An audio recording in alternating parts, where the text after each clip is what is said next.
अगर हम देखें तो हम टेक्निकल एसईओ पे शुरू से ही बात कर रहे हैं, ऐसी है ना।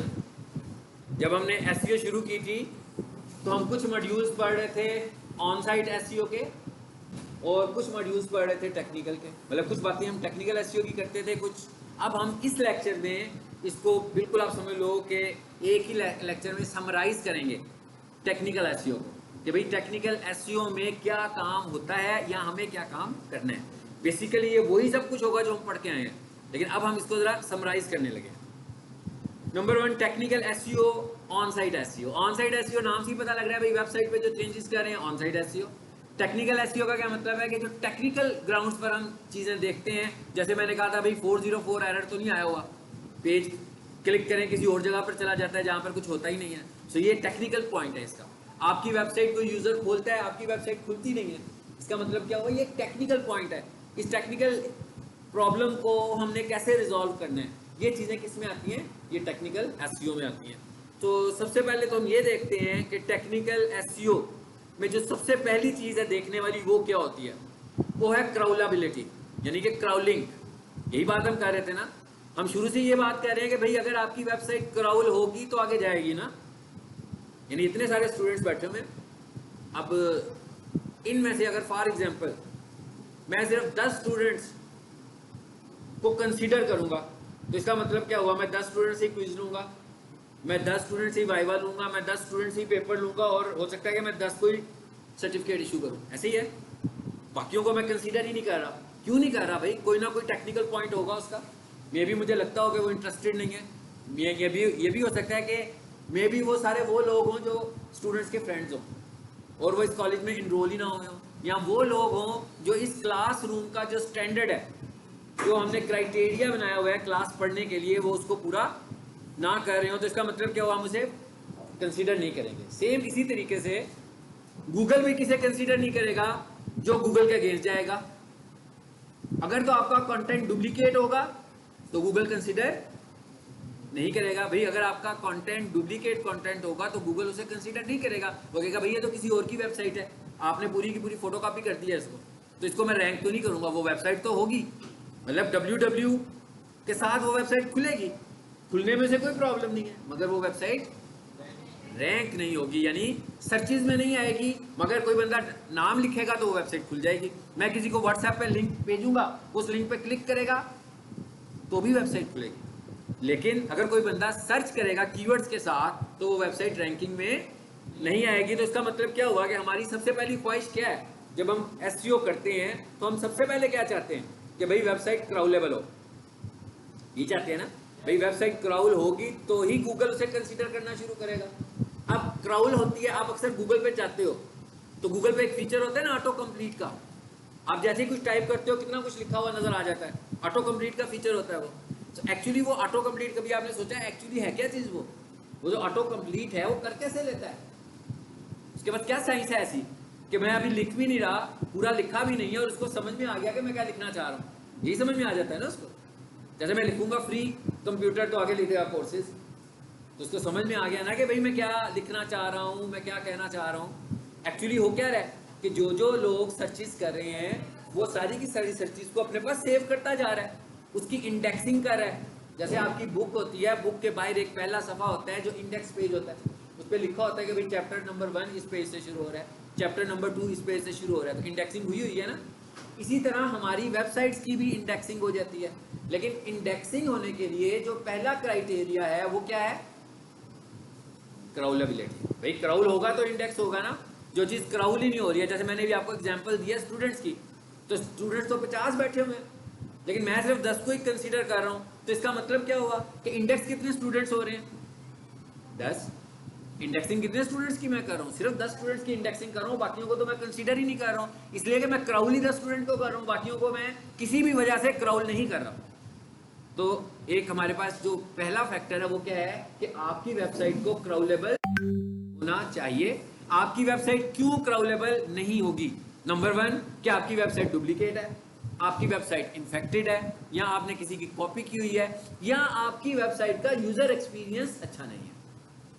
अब यूजर एक्सपीरियंस से क्या मुराद है कि भाई कोई बंदा वेबसाइट खोलता है, वेबसाइट खुलती नहीं, खोलता है उसके ऊपर जो आइकॉन्स हैं वो ओवरलैप कर जाते हैं, एक दूसरे के ऊपर आइकॉन्स नज़र आने लगे हुए हैं। तो इसका मतलब क्या हुआ कि आपकी वेबसाइट का यूज़र एक्सपीरियंस बुरा है।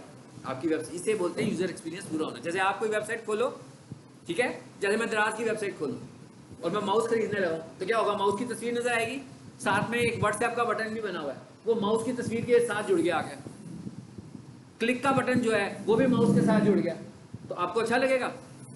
आप कहेंगे ना ये वेबसाइट सही नहीं बनी हुई। It is called user experience. So Google कहता है भाई आपकी वेबसाइट का अगर अच्छा यूज़र एक्सपीरियंस होगा तो ही मैं उसको रैंक कराऊंगा। तो पहला फैक्टर क्या हो गया, क्राउलेबिलिटी एंड इंडेक्सेबिलिटी, यानी क्राउलेबल भी होनी चाहिए आपकी वेबसाइट और इंडेक्सेबल भी होनी चाहिए। अब आ जाते हैं आगे, नंबर आगे क्या चीज़ आ रही है जी, आपकी वेबसाइट का साइट आर्किटेक्चर। साइट आर्किटेक्चर का मतलब क्या? पहली बात यह कि साइट आर्किटेक्चर हमने तो करना भी नहीं है, क्या ख्याल है, डेवलपर करेगा ना। वेबसाइट बनी कैसे हुई है, वेबसाइट का डिज़ाइन कैसा है।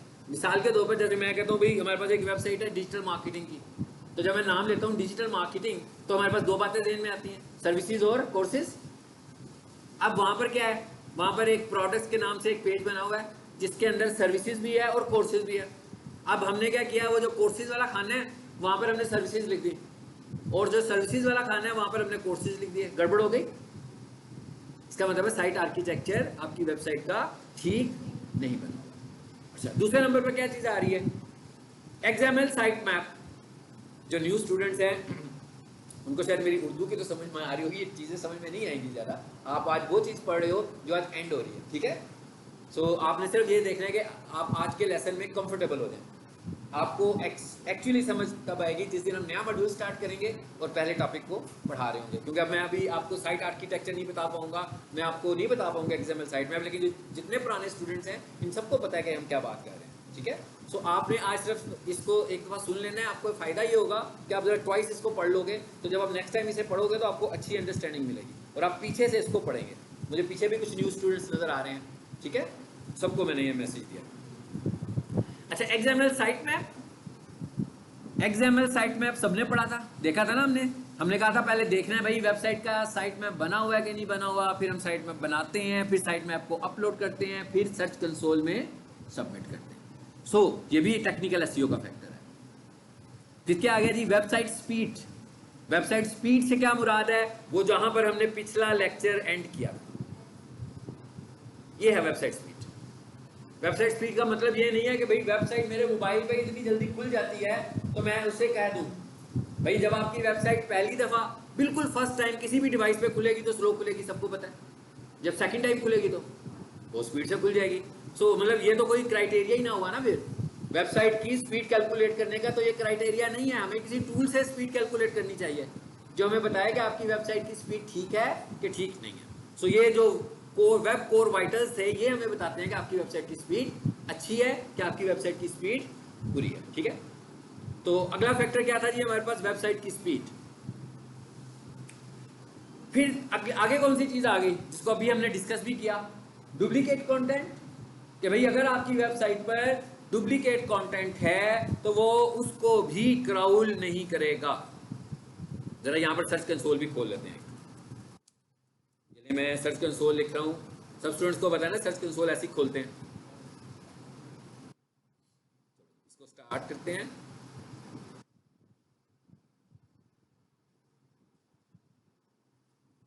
ये मैं परफॉर्मेंस पे आया, ये देखें रिजल्ट्स आ रहे हैं ना वेबसाइट के, और मैं यहाँ आया और यहाँ आकर मैंने एक वेबसाइट का यूआरएल दिया। मैसेज पढ़ें क्या आया, जरूरी नहीं है कि हर सर्च कंसोल का यही मैसेज आए। क्या लिखा हुआ है, यूआरएल इज ऑन गूगल।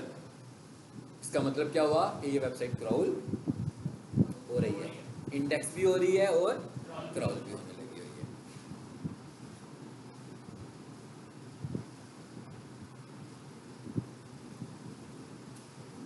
चलिए जी, अब मैंने एक और वेबसाइट लिखी है।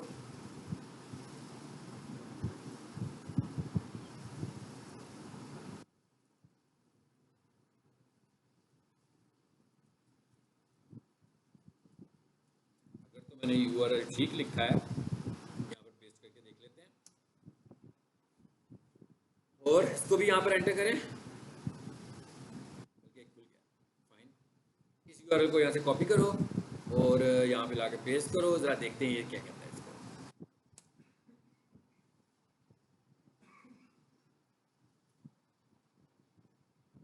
देखिए अब क्या मैसेज आया, URL is not on Google. इसका मतलब है इसमें कोई बग्स हैं जिन्हें अभी हमें रिमूव करना है। मे बी ये कॉपी कंटेंट हो, मे बी ये भी हो सकता है कि ये किसी और वेबसाइट का कॉपी कंटेंट हो। अच्छा अब आगे जरा देखते हैं और क्या लिखा हुआ है। This page is not indexed, message आ रहा है ना, कहता है ये पेज इंडेक्स नहीं हो रहा है। इसका मतलब क्या हुआ कि इसको देखना पड़ेगा। और pages that are not index can be saved on Google, see the detail below. और उसके बाद कहता है कि भाई इस पर आओ। चले पहली बात तो ये, इससे पहले एक एरर बता दिया आपको, इसे पढ़ के कुछ जल्दी से मुझे बता रहे हो, इसे समझ में आया क्या एरर आया इसको। कहता है duplicate without user selected canonical, पढ़ा था ना कैनोनिकल। तो कहता है इसमें डुप्लीकेट पेज यूज हो रहा है, कंटेंट यूज हो रहा है, मगर विदाउट यूजिंग कैनोनिकल। तो पहले इसको रिजॉल्व करो तो हो सकता है कि आपका ये वाला इशू हल हो जाए। तो ये मैंने आपको बताया जी। आगे आ जाओ, यहाँ कोई चेयर खाली नहीं है।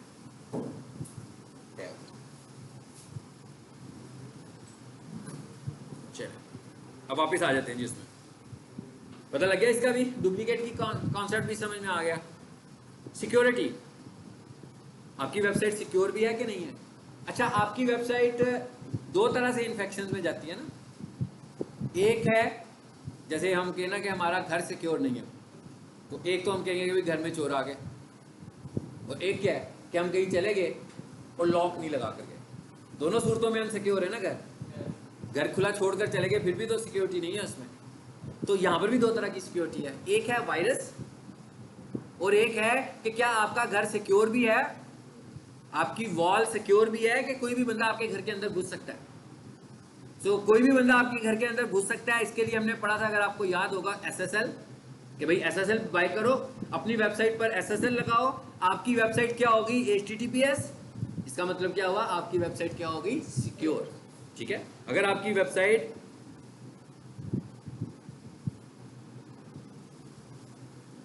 जी, ये ताला नजर आ रहा है, ब्लैक लॉक नजर आ रहा है ना, आपको लिखा हुआ है कनेक्शन इज सिक्योर। इसका क्या मतलब हुआ कि वेबसाइट SSL प्रोटेक्टेड है। और अब आप ये देखें, जो SSL प्रोटेक्शन है ये इटसेल्फ एक SEO का फैक्टर है। हालांकि इसमें एक SEO एक्सपर्ट ने कुछ भी नहीं करना, मतलब इसमें आपने कोई डॉक्यूमेंटेशन नहीं करनी, कोई कोड नहीं लिखना, आपने तो SSL बाय करनी है और अपनी वेबसाइट के साथ अटैच कर देनी है। तो इसका मतलब क्या हुआ कि एक फैक्टर पूरा हो गया। सो ये कौन सा फैक्टर है, ये भी टेक्निकल SEO का फैक्टर है कि आपकी वेबसाइट सिक्योर है कि नहीं है। और अगर आप चाहें तो आप ऐसी होस्टिंग बाय करें जो एंटीवायरस प्रोटेक्टेड हो। हम ऐसी, वैसे तो हमारे जो सर्वर्स होते हैं उन पे भी एंटीवायरस लगे होते हैं ना, लेकिन वो आपकी होस्टिंग में स्पेशल एंटीवायरस लगा देते हैं। लाजमी बात है, जब हम ये वाली सर्विस लेंगे तो उसके लिए भी हमें एक्स्ट्रा पे करना पड़ेगा। ठीक है, अगर हमने SSL लेनी है उसके लिए भी हमें एक्स्ट्रा पे करना पड़ेगा, और अगर हमने होस्टिंग लेनी है तो वो एक अलग पेमेंट है। होस्टिंग की पेमेंट सेपरेट है और बाकी चीज़ों की पेमेंट सेपरेट। चलिए अब आ जाते हैं वापस स्लाइड। यूजर एक्सपीरियंस, इसको भी अभी हमने डिस्कस किया कि भाई आपकी वेबसाइट का यूजर एक्सपीरियंस अच्छा आ रहा है कि यूजर एक्सपीरियंस बुरा आ रहा है।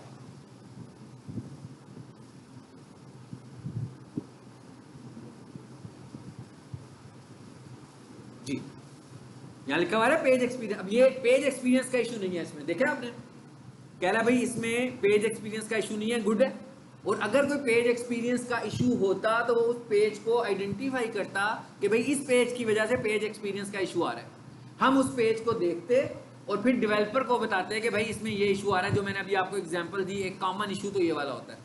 सबसे ऊपर वेबसाइट का स्लाइडर लगा होता है, उसके साथ ही व्हाट्सएप का और कॉल का बटन लगा होता है। तो मोस्टली जो सबसे बड़ा इशू आता है वो यही आता है कि स्लाइडर और बटन्स आपस में ओवरलैप कर रहे होते हैं।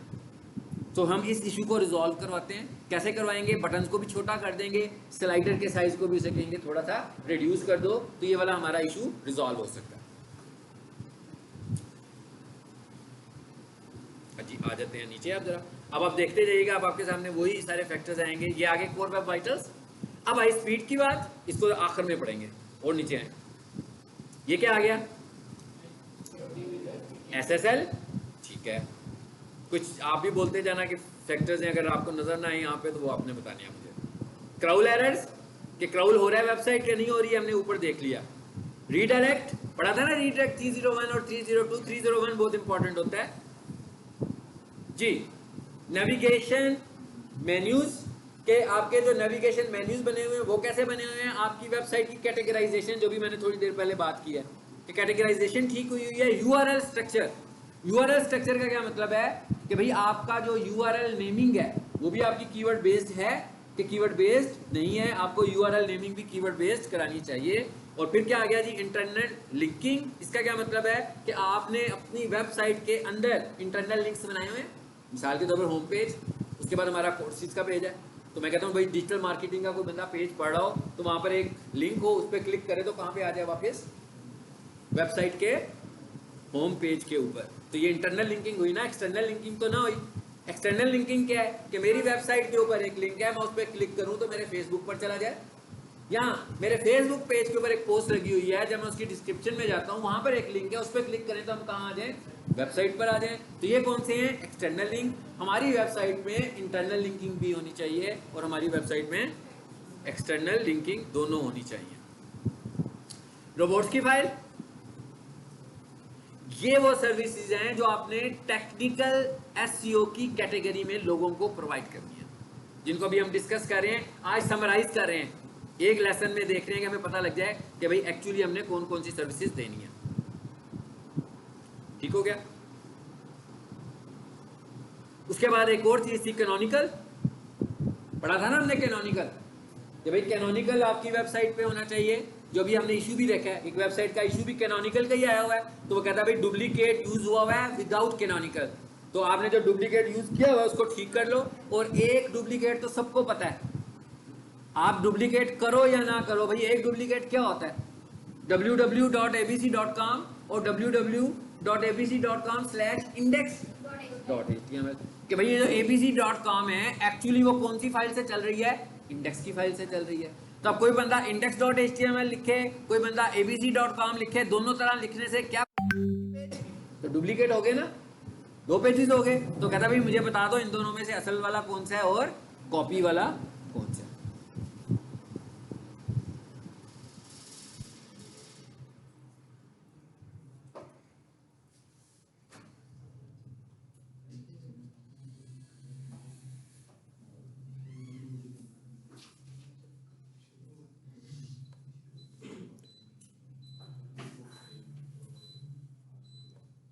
बेटा ये एसी का बटन ऑफ कर दो, स्विच ऑफ कर दो, जब लाइट जलेगी ना फिर ट्राई मार लेना कि आ जाता है, तो जब जल जाएगी तो देख लेना।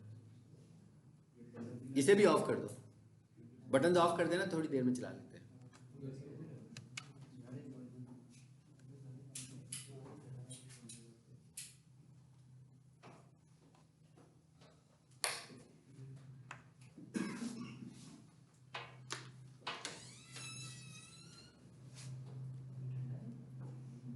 जनरेटर की आवाज आई है,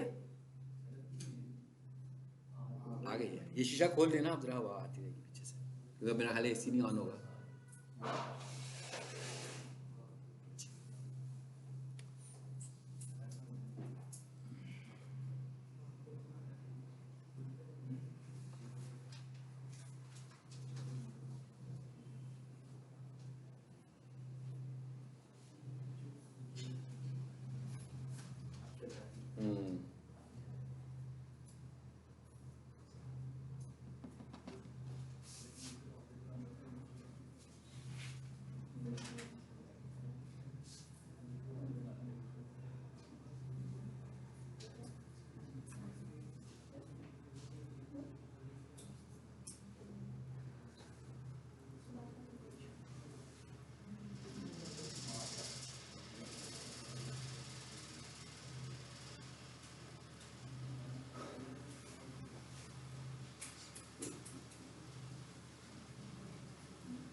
अच्छा जी, आगे डुप्लीकेट की बात हो गई थी।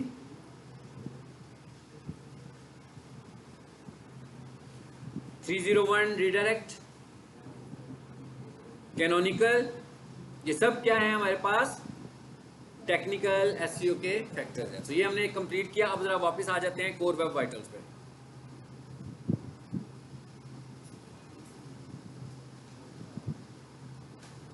जी, core web vitals. Core Web Vitals are Google 3 matrices for measuring user experience when a page load। इसका क्या मतलब है कि भाई जब आपका पेज लोड होता है तो उस वक्त ये 3 मैट्रिक्स हैं जो डिसाइड करते हैं कि आपकी वेबसाइट की स्पीड ठीक है कि ठीक नहीं है। अगर हम इनको 3 फेजेस में डिवाइड कर दें तो पहला फेज है लोडिंग का, दूसरा फेज है इंटरेक्टिविटी का, तीसरा फेज है विजुअल स्टेबिलिटी। इसको अगर आप जनरलाइज आप करो और आप खुद से थॉट करो कि भाई मैं मोबाइल पर एक वेबसाइट खोलता हूँ, तो जब वो वेबसाइट लिख के मैं एंटर करता हूँ तो क्या होता है, वेबसाइट लोड हो रही होती है, ऐसे ही है ना। उसके बाद क्या होता है, इससे इंटरेक्टिव होने में थोड़ा टाइम लगता है, और फिर फाइनली क्या होता है, जब आप जैसे मैं दराज की शॉप पर जाता हूँ, वहाँ से जाके ऑर्डर प्लेस करता हूँ, तो जब वो वाली शॉप मेरे सामने बिल्कुल फिक्स नज़र आती है, उसकी प्रोडक्ट्स खुल के सामने आ जाती है, मूव नहीं कर रही होती, ऐसा नहीं होता कि अभी पेज लोडिंग प्रोसेस में है, तो उसे हम क्या बोलते हैं, विजुअल स्टेबिलिटी, कि विजुअली अब पेज बिल्कुल स्टेबल है, अब तस्वीरें ऊपर नीचे मूव नहीं हो रही। अक्सर आप देखते हैं ना, पेज लोड होता है, पहले एक बड़ी सी तस्वीर आती है, फिर जब वो नीचे वाली इमेज लोड होती है तो वो ऊपर वाली तस्वीर छोटी हो जाती है, और उसको भी वो उसके अंदर एडजस्ट करती है। सो ये वाला जो पूरे का पूरा फेज है, इसको हम बोल रहे हैं कोर वेब वाइटल। इस फेज में वेबसाइट की स्पीड कैलकुलेट होती है कि भाई आपकी वेबसाइट की स्पीड अच्छी है कि आपकी वेबसाइट की स्पीड अच्छी नहीं है। सो इसका जो पहला फेज है वो क्या है जी, लोडिंग। लोडिंग का मतलब क्या है, एलसीपी।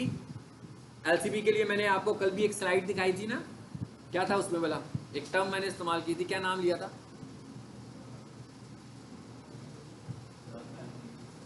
कौन बताएगा?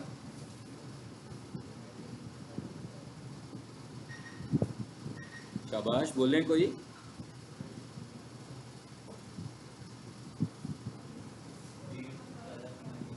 Above the fold content. Above the fold content. Above the fold content का मतलब क्या है कि भाई फोल्ड करने से पहले जो आपको नजर आ रहा है उसे हम बोलते हैं अबव द फोल्ड कंटेंट। इसकी एग्जांपल मैंने आप सबको दी थी कि भी व्हाट्सएप मैसेजेस आपको कोई बंदा टेक्स्ट मैसेज भेजता है, लंबा सा टेक्स्ट मैसेज भेजता है, क्या होता है, 2 3 4 लाइनें आप पढ़ लेते हो, पढ़ी जाती हैं, सारा मैसेज वंस तो नहीं पढ़ा जाता, फिर नीचे क्या लिखा होता है, रीड मोर। सो वो जो रीड मोर से पहले पहले आप पढ़ रहे हो is called above the fold content. इसी तरह अगर आप कोई यूट्यूब वीडियो देखते हैं तो उसकी डिस्क्रिप्शन आपको नजर आ रही होती है, मगर डिस्क्रिप्शन में भी आपको 2 3 लाइनें पढ़ी जाती हैं और उसके नीचे भी क्या लिखा होता है, रीड मोर। फेसबुक पोस्ट में भी ऐसे ही होता है, उसकी डिस्क्रिप्शन आपको नजर आती है, सारी नजर नहीं आती है, रीड मोर करते हैं, फिर उसकी बाकी का पेज भी खुल जाता है। तो पहले स्क्रीन पर आपको जो नजर आ रहा है उसे हम क्या बोलते हैं, अबव द फोल्ड कंटेंट। जो कुछ आपको पहली स्क्रीन पे नजर आ रहा है उसे हम बोलते हैं अबव द फोल्ड कंटेंट। इसकी एग्जांपल ये तस्वीर है मोबाइल की, देखें ये मोबाइल यहाँ से शुरू हो रहा है भाई, ये नीचे भी जा रहा है ना, लेकिन ये वाला मोबाइल का पूरा सीन है। ये वाला मोबाइल पे कोई वेबसाइट खोल ली है, इतने हिस्से में सारी वेबसाइट तो नहीं आई ना अभी, तो फिर आप क्या करते हो, स्क्रॉल करते हो और फिर नीचे वाला हिस्सा नजर आता है, तो इसका मतलब ये हुआ स्क्रॉल करने से पहले, यानी कि ये वाली जो स्क्रीन है इसे हम क्या बोल रहे हैं, अबव द फोल्ड कंटेंट, यानी कि अभी फोल्ड नहीं किया हमने, उससे पहले वाला हिस्सा। इसका मतलब क्या है, ये मैंने क्यों बताई ये बात दोबारा, इसका ये मतलब है, कहता है भाई LCP, largest content full content in above the fold content. कहता है एलसीबी कहां मैं कैलकुलेट करूंगा, अबव द फोल्ड कंटेंट पे, मतलब इस स्क्रीन पर। सिर्फ आपकी वेबसाइट जितनी बड़ी मर्जी है, बेशक वो 4 स्क्रॉल से खुल रही है, लेकिन आपकी वेबसाइट की स्पीड जो मेजर होनी है वो सिर्फ इस पेज से होनी है, यानी यहां पर आपकी वेबसाइट जितनी नजर आ जाएगी बस। अब वो ये कहता है कि इतने हिस्से में जो कंटेंट आपका सबसे बड़ा है, आमतौर पर क्या होता है भाई, एक वेबसाइट है, लोगो नजर आ रहा होता है, वेबसाइट का एक स्लाइडर होता है जो यूं ड्रैग कर रहा होता है, चल फिर रहा होता है, उसके बाद नीचे टेक्स्ट होता है, टेक्स्ट के साथ फिर इमेजेस होते हैं, या किसी की वीडियो भी हो सकती है। अब हमें क्या कैलकुलेट करना है, हमें ये देखना है कि भाई अबव द फोल्ड कंटेंट में सबसे बड़ा ऑब्जेक्ट कौन सा। हमें क्या देखना है, अबव द फोल्ड कंटेंट। जैसे मैंने भी एग्जांपल दिया आपको, मैंने कहा भाई एक वेबसाइट है, उसके अंदर स्लाइडर लगा हुआ है, स्लाइडर के बाद एक छोटी सी तस्वीर लगी हुई है और साथ में 3 लाइनों का एक पैराग्राफ लिखा हुआ है, और 3 लाइनों के ये जो पैराग्राफ्स हैं ये 4 हैं, छोटे छोटे पैराग्राफ्स हैं। अब अगर मैं आपसे ये कहूं कि भाई इन सब में सबसे बड़ा ऑब्जेक्ट कौन सा हो सकता है, तो मेरा ख्याल है सब ये कहेंगे कि जो स्लाइडर है। स्लाइडर पे जो इमेज होती है आपको पता है पूरी स्क्रीन पर होती है, और उसकी थोड़ी सी हाइट भी होती है, और वो एक तस्वीर भी नहीं होती, 3-4 तस्वीरें होती हैं। तो सबसे बड़ा ऑब्जेक्ट कौन सा हुआ? इसका मतलब ये हुआ कि आपका स्लाइडर जितना भी टाइम ले रहा है वही आपकी वेबसाइट का स्पीड टाइम है, क्योंकि उसने सिर्फ उसी को देखना है। मैंने ये देखा कि भाई मेरा जो स्लाइडर है उसका जो टाइम है ना वो है 3.7 सेकेंड्स। गूगल क्या कह रहा है, क्या कहता है भाई गुड, नीड्स इंप्रूवमेंट, और पुअर तो कहता है भाई 2.5 सेकेंड्स। मतलब कितना होना चाहिए मैक्सिमम? 2.5 सेकेंड। मगर मेरा जो स्लाइडर लगा हुआ है वो तो ले रहा है 3.7 सेकेंड, मे बी वो 4.5 ले रहा हो, मे बी वो 5 सेकेंड्स ले रहा हो। तो इसका मतलब क्या हुआ कि सिर्फ इसकी वजह से मेरी वेबसाइट स्लो वेबसाइट कंसीडर हो रही है। अब इसका सोल्यूशन क्या है? इसका सोल्यूशन एक तो ये है कि मैं क्लाइंट से कहूँगा कि भाई स्लाइडर हटवा दो, ऐसी है ना, एक सोल्यूशन तो यही है। एक हम डेवलपर से कहेंगे कि भाई ये जो तुम्हारा स्लाइडर है इसकी स्पीड हमें मैक्सिमम 2.4 सेकेंड या 2.3 सेकेंड्स चाहिए। अगर तो इतनी देर में आपका स्लाइडर लोड हो जाता है तो डजंट मैटर, हमें कोई प्रॉब्लम नहीं है। लेकिन अगर इससे ज़्यादा टाइम ले रहा है आपका स्लाइडर तो फिर हटा दो यहाँ से। तो इसका मतलब ये हुआ कि LCP का क्या मतलब हुआ कि अबव द फोल्ड कंटेंट में, यानी इतने हिस्से में जो भी आपका सबसे बड़ा ऑब्जेक्ट है वो लोड होने में कितना टाइम ले रहा है, उसे लोड होने में कितना टाइम लेना चाहिए? 2.5 सेकेंड। तो मैंने वैसे खुद से ही 2.4 कह दिया कि भाई 4 कर दो तो ज़्यादा अच्छी बात है ना। हाँ मतलब 4 होगा तो ज़्यादा अच्छी स्पीड बेहतर हो जाएगी। यानी अगर हम बिल्कुल ही बाउंडिंग पे रहेंगे तो फिर वो सही तरीके से स्पीड बन नहीं पाएगी ना, कि जो लिमिट हमें गूगल कह रहा है हम भी उसी पे रहे। हम कहते हैं नहीं भाई 2 पे आ जाओ, 2.3 पे आ जाओ, 2.4 पर आ जाओ तो ज़्यादा अच्छी बात है। So it is called LCP। अब उसने ये एक टेस्ट चलाना है कि आपका LCP अच्छा है कि नहीं है। इसकी बेस पर आपकी स्पीड स्कोर आपको मिलेगा, इसकी बेस पर आपको SEO स्कोर नहीं मिलेगा। स्पीड स्कोर की वजह से आपकी SEO इन्फ्लुएंस होगी, लेकिन इससे SEO स्कोर डायरेक्ट नहीं मिल रहा। अगर आपकी स्पीड अच्छी होगी, कम स्पीड होगी तो आपका SEO स्कोर इंप्रूव होगा। अगर आपकी वेबसाइट की स्पीड ज़्यादा होगी, यानी कि ज़्यादा टाइम लेगी लोड होने में, तो आपका SEO स्कोर खराब होगा। लेकिन ये SEO स्कोर डायरेक्टली कैलकुलेट नहीं हो रहा, ये किससे कैलकुलेट हो रहा है? स्पीड से कैलकुलेट हो रहा है। अच्छा, उसके बाद आगे क्या आ गया? इंटरेक्टिविटी। कहता भाई ठीक हो गया, ये तो LCP आपने मैनेज कर लिया, अब आपको क्या मैनेज करना है? इंटरेक्टिव होने में कितना टाइम लग रहा है। इंटरेक्टिव होने का मतलब क्या है? इंटरेक्टिव होने का मतलब जैसे मैं ये कहता हूँ कि सारे स्टूडेंट्स बाहर से अपनी अपनी चेयर लेकर आ जाते हैं, ठीक है, और बैठते हैं। यहाँ मैं कहता हूँ चेयर यहीं पड़ी हैं भाई, सब स्टूडेंट्स आते हैं, एक आप बैठ गया, आप बैठ गया, लेकिन अभी पीछे स्टूडेंट्स और भी बैठ रहे हैं, तो एक स्टूडेंट सबसे पहले आकर बैठ गया। So it is called interactive होना। हालांकि स्टूडेंट्स तो और भी बहुत सारे थे, लेकिन मैंने कहा कोई एक स्टूडेंट जो सबसे पहली इनपुट आ गई है वो कितनी देर में आई है, अब वो इनपुट को कैलकुलेट कर रहा है। Is called FID, first input delay. कि भाई 50 स्टूडेंट थे क्लास के अंदर, एंटर हो रहे थे, पहला स्टूडेंट जब बैठ गया तो कितना टाइम लगा? सारों की नहीं बात कर रहे हैं अभी, हम कह रहे हैं पहला स्टूडेंट बैठने में कितना टाइम लगा, वो जो टाइम होगा इज कॉल्ड FID। तो हम कहेंगे भाई इंटरेक्टिव हो गया का। टेंडर्स लगवाएं जी। तीसरे नंबर पर क्या चीज आ रही है हमारे पास? CLS, visual stability. Visual stability का क्या मतलब है? भाई वेबसाइट खुली है, अब खुलने के बाद का जो आखिरी फेज है उसका कि वो विजुअली स्टेबल हो गया, बिल्कुल एनिमेट नहीं हो रही है, नहीं हो रहा कि चीजें हिलने लगी हुई हैं, बल्कि सब चीजें स्क्रीन के ऊपर सेट हो गई हैं। Is called visual stability. इसका टाइमिंग भी नीचे आने लगे हैं, ठीक है। तो क्या कहता है इसे हम क्या बोलते हैं? CLS को बोलते हैं कम्युलेटिव लेआउट शिफ्ट। भाई चीजें शिफ्ट हो रही थी ना, मैंने कहा था ना, इमेज पहले मिसाल के तौर पर हमारा इमेज थे 10, पहला इमेज आया बड़े बड़े साइज का, फिर दूसरा आया, उसने फिर पहले को छोटा करना पड़ा, तो ये सारा प्रोसेस चलता रहा ना। हाँ, हम लोगों ने एसईओ में ये पढ़ा था कि भाई हम अगर अब स्क्रीन पे साइजेस मेंशन कर दें, हर इमेज में एक हमारे पास एट्रीब्यूट था विड्थ का और हाइट का, अगर हम उसकी विड्थ हाइट मेंशन कर देंगे तो गूगल को तो पता लग गया, फिर ये इशू नहीं आएगा। तो इसका मतलब क्या हुआ, सीएलएस को मेंटेन करने का क्या तरीका है, सबसे बड़ा मैनेज करने का, सीएलएस को मैनेज करने का सबसे बेहतर तरीका क्या है कि इमेज के विड्थ हाइट या सिर्फ विड्थ का एट्रीब्यूट सेट कर दें। क्योंकि जब हम विड्थ का एट्रीब्यूट सेट कर देंगे तो इसका मतलब क्या हुआ, उसे पता लग जाएगा ना भाई इमेज का साइज कितना है, गूगल को भी पता लग जाएगा कोड देखकर। लेकिन अगर हमने नहीं किया हुआ, वो तो बड़े साइज की लगाएगा पहला इमेज, हर इमेज ही बड़े बड़े साइज का आ रहा है, तो उसने पहले बड़ा लगाया, फिर दूसरा लगाना था तो उसे स्क्रीन पर स्पेस चाहिए थी, फिर उसने पहले को छोटा किया, फिर दूसरे को छोटा किया, फिर तीसरे के लिए आया तो फिर उसने कहा हाँ भी फिर अब पहले दो को फिर छोटा करो। तो ये तो काफी हेडिक हो गया ना। ऐसे ही है ना, जैसे आप चेयर्स लेकर आए और इधर निशान लगाओगे भाई ये चेयर 1 रखने की स्पेस है, ये चेयर 2 रखने की स्पेस है, तो आप इजीली रख लोगे। लेकिन अगर कोई स्पेस नहीं होगी तो आप इजीली चेयर्स को भी प्लेस नहीं कर पाएंगे सही तरीके से, ठीक है। तो ये कहलाता है, इसकी एक एग्जांपल है इमेजेस और इसकी एक एग्जांपल है फॉन्ट्स। फॉन्ट्स का क्या मतलब है, मिसाल के तौर पर एक कस्टमर है, वो ये कहता है भाई मेरी वेबसाइट पे ऐसे फॉन्ट्स होने चाहिए ये दुनिया में कभी किसी ने लगाई ना हो। हाँ, तो कहने को तो बड़ी अच्छी बात है ये कि भाई नया फॉन्ट होगा, बिल्कुल ही यूनिक फॉन्ट, के लोग यूज ही नहीं करते, तो वो कहेंगे भाई इसकी वेबसाइट पे तो बड़े यूनिक फॉन्ट्स हैं। अब जब वो यूनिक फॉन्ट अपनी वेबसाइट पे लगाएगा तो इसका मतलब क्या हुआ, जरूरी तो कि हर विजिटर के पास उसके कंप्यूटर में, उसके लैपटॉप में या उसके मोबाइल में वो फॉन्ट हो। इसका मतलब क्या हुआ कि जब जब उसकी वेबसाइट लोड होगी क्या करेगी, वो पहले फॉन्ट इंस्टॉल करेगी। भाई वो फॉन्ट था ही नहीं उसके कंप्यूटर में, तो वेबसाइट लोड होते हुए पहले फॉन्ट इंस्टॉल करेगी। इसका मतलब क्या हुआ, टाइम लगेगी ना लॉगिन चलने में।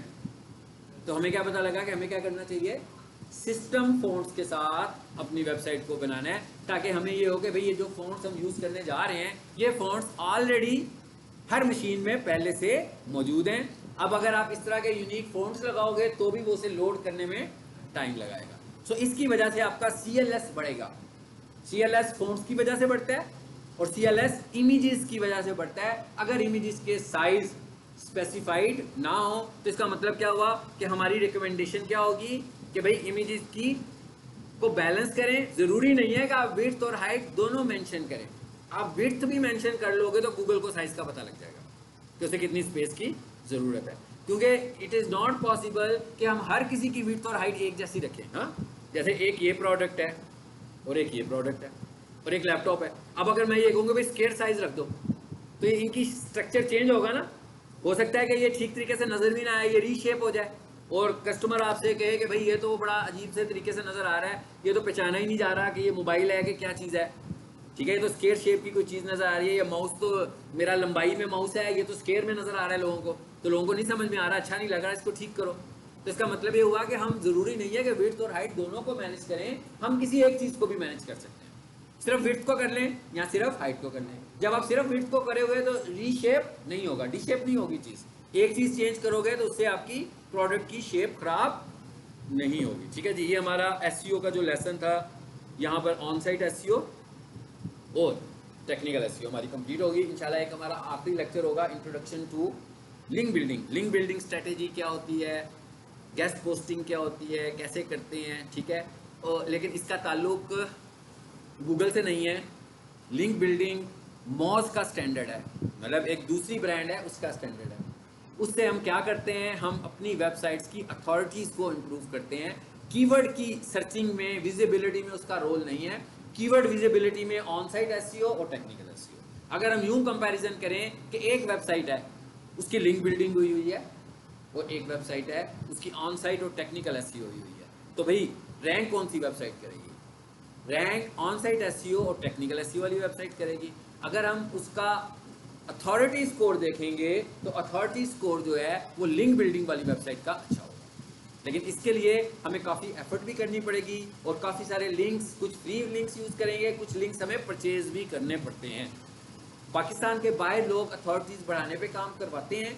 पाकिस्तान में लोगों की ख्वाहिश यही होती है कि भाई ज़्यादा से ज़्यादा हमारे कीवर्ड्स रैंक करें। वैसे तो बाहर भी कस्टमर यही कहते हैं, देखें ना, जिसने अपनी सेल बढ़ानी है उसको अथॉरिटी नहीं बढ़ानी, उसको अपनी विजिबिलिटी बढ़ानी है कि भाई मैं कोई भी बंदा कुछ ढूंढे तो मेरी वेबसाइट नज़र आनी चाहिए उसको। तो ये विजिबिलिटी है कि कोई भी बंदा कुछ ढूंढे। हाँ, कोई बंदा चेक करना चाहता हो ना कि भाई ज़्यादा अथॉरिटेटिव वेबसाइट कौन सी है, ज़्यादा अथॉरिटी किस वेबसाइट की, अगर कोई सिर्फ यही स्टैंडर्ड चेक करना चाहता है, उसके लिए फिर हम साथ में लिंक बिल्डिंग भी करवाते हैं। ठीक है, अगली क्लास इंशाल्लाह हमारा ये